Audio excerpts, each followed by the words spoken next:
The Knights Templar are a legendary force that has been fodder for fairy tales and countless Hollywood movies. They are portrayed as sword-wielding Christian knights battling in foreign lands. Although the original Knights Templar were around for less than 200 years, their exploits are mythic. But have you ever wondered about the Templar origins and the Masonic connection to the Knights Templar? The Knights Templar originated in Europe nearly 1,000 years ago in a period known as the High Middle Ages. The various European states were ruled by lords and kings, yet the most influential institution was the Catholic Church. In 1099, the First Crusade seized Jerusalem. The city and land surrounding it was designated as the Kingdom of Jerusalem. This was a significant region for Christians, as it was the home to the Temple of Solomon, Church of the Holy Sepulchre, and the Garden Tomb, to name just a few of the holy sites within this newly established kingdom. With the most revered holy sites now under the Christian banner, the tourists, better known as pilgrims, began to make their way there in ever-increasing numbers. They made the journey not as a sightseeing trip, but as a trip of redemption. It was believed that a penitent Christian might be cleansed of sin by withstanding the hardships involved with a pilgrimage and through paying homage at these holy sites. While pilgrims to the Holy Land came from different stations in life, they faced the same troubles in their travels: poor to non-existent roads, fierce creatures looking for a meal, and highwaymen and bandits looking to liberate the pilgrims from their pocketbooks. Around 1119, Hughes de Payens assembled 8 knights to assist pilgrims in their travels to the Holy Land. In order to be above reproach for this task, every knight swore vows of obedience, chastity, piety, poverty, and to defend Christianity. They surrendered all of their wealth to the new organization, keeping only their horses, swords, and the clothes on their back. By obeying these and a multitude of other ecclesiastical rules, the warrior monk was created. De Payens and his assembled knights presented themselves and their concept for a new order to King Baldwin II of Jerusalem. The knights also asked that they be allowed to set up their headquarters in a building over what was considered the ruins of the Temple of Solomon. This new order was to be called the Poor Knights of Christ and the Temple of Solomon, or as they would be commonly known, Knights Templar. Within its first 20 years, the Knights Templar became popular in many circles. 2 different popes issued orders, or papal bulls, allowing them to perform their sworn duties unhampered by provincial authorities. Eventually, the only authority that the Knights Templar had to obey was the Pope himself. Men from all stations of life applied to join the order, while lords donated land so the Templars might construct preceptories throughout Europe. The currency of the day was precious metals and jewels. There were no traveler's checks or credit cards that might hamper a possible thief. Someone traveling to the Holy Land had to pack together enough gold, silver, and jewels to last for their entire odyssey. And keep in mind that the average pilgrimage lasted a year or more. In an attempt to remove the incentive of robbery, the Knights Templar used their preceptories as depositories. Pilgrims could deposit funds at their local preceptory and receive a letter that would allow them to access their funds at any Templar preceptory. Providing this convenience made the Templars the first multinational bankers. A formidable fighting force, the well-trained Knights Templar were often the key to victory in many battles.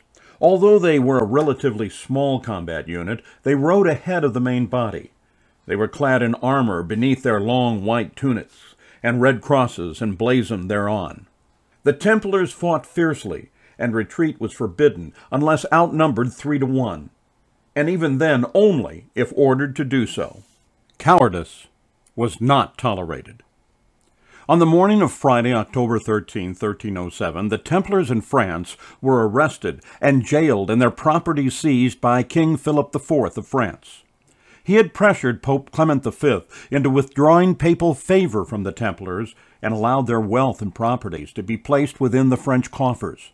King Philip hoped to capture all of the Templars within France, but only managed to nab 138, mainly older members, including Grand Master Jacques de Molay, the namesake of our Masonic youth organization. Philip had the imprisoned Templars tortured, and 103 confessed to several different charges, including heresy and denying Christ as the Lord and Savior. Upon hearing the confessions made after years of torture and confinement, Pope Clement V dissolved the Knights Templar in 1312, 193 years after their formation. In Paris, March 18, 1314, de Molay and one other senior Templar were sentenced to be burned at the stake. Upon hearing this sentence, an unrepentant Jacques de Molay made two requests: that he might die facing Notre Dame Cathedral and have his hands freed, so he might die in prayer. Offers to pardon the two condemned Templars as they slowly burned were made, but the men continued to pray as their flesh burned. When the execution was completed, nothing remained but ashes. Masonic Templary began to emerge from the ashes in Europe shortly after the formation of the modern Grand Lodge in 1717. There are accounts of Masons receiving the degree of Knight Templar and meetings of encampments.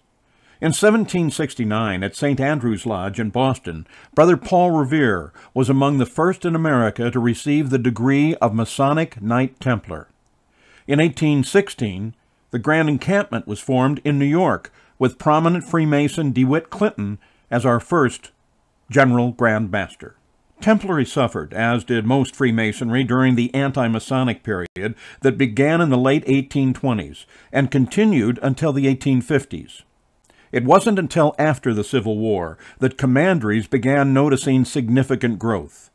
This growth is attributed to Civil War veterans who enjoyed the pomp and public display of Knights Templar drill teams. Membership in the Knights Templar has trended with Freemasonry in general. Modern Templars continue the Christian concept of charitable giving through the three philanthropies they support: the Knights Templar Eye Foundation, the Knights Templar Educational Foundation, and Holy Land Pilgrimage. The Knights Templar Eye Foundation raises monies to improve vision through research, education, and supporting access to ophthalmological care. Since 1956, $23 million have been expended upon everything from research to education to direct care. Since 1922, the Knights Templar Educational Foundation has been awarding financial assistance to students who apply and meet various criteria. All applications for scholarships are considered without regard to age, race, religion, national origin, gender, Masonic ties, or affiliations. Since the inception of the program, over 80,000 students have been assisted, and over $63 million has been awarded in scholarships and loans. In a similar fashion to the Pilgrims of 1,000 years ago, the Holy Land Pilgrimage sends ordained ministers who have never been to the Holy Land to Israel in a cultural immersion experience. Local commanderies are encouraged to raise funds so that a minister that is practicing in a local community might have this opportunity once in their life. Recognizing that no evidence connects them to the original Knights Templar, modern Masonic Templars have adopted some of the principles of the organization's namesake.